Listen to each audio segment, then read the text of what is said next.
السلام عليكم، ازيكم عاملين إيه؟ معاكم علي عبد العزيز وحلقة جديدة من خميس الجد.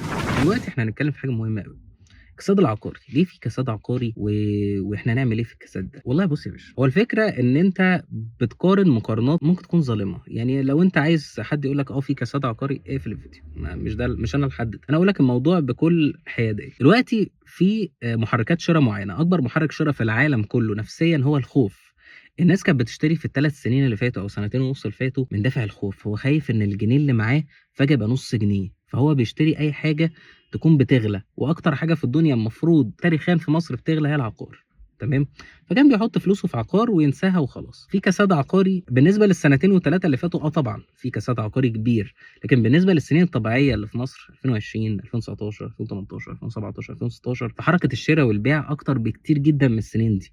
المشكلة تكمن في حاجة معينة، مش إن في كساد، إن في عرض كتير، دي ميزة وعيب. ميزة ليك أنت كمشتري إن أنت تقدر إن أنت تقارن براحتك، أنت مش مستعجل زي ما كان بيحصل السنة اللي فاتت أو السنة اللي قبليها، إن أنت في unit ممكن تلاقيها الساعة 7:00 الساعة 7:00 تلاقي في 12 ساعة إن هي غليت. الكلام ده مش هيحصل، فده فيه استفادة ليك أنت، في استفادة إن في طرح كبير جدًا وإن حاجات كتيرة جدًا تقدر تقارن ما بينها، إنما في عيب لإيه؟ عيب للمطورين وعيب للناس اللي شغالين زي إحنا، بيبان هالة إن في كساد والناس عرض كتير والكلام ده كله. بيني وبينك ما فيش حد مستفيد إلا المشتري في الموضوع ده، موضوع العرض الكتير. كل ما في عرض كتير كل ما في undercutting. طيب هل الأسعار هتقل؟ والله كل حاجة بعلم الغيب، الأسعار عمرها ما بيبقى في مشروع قائم وأسعاره بتقل، هو اللي بيحصل إن بيبقى في حاجة جديدة أو منطقة جديدة، فممكن سعر متر فيها طالما هو لسه بيتحدد يتحدد على القليل، زي ما حصل مثلًا في منطقة الR8 في العاصمة الكام شهر اللي فاتوا. فأستنى والّا ما استناش؟ والله بُص، لو في فرصة كويسة قيمة مقابل سعر اتحرك فيها، لأن هي عمرها ما ترخص، قيمة مقابل سعر الناس بتتحرك عليه عادي،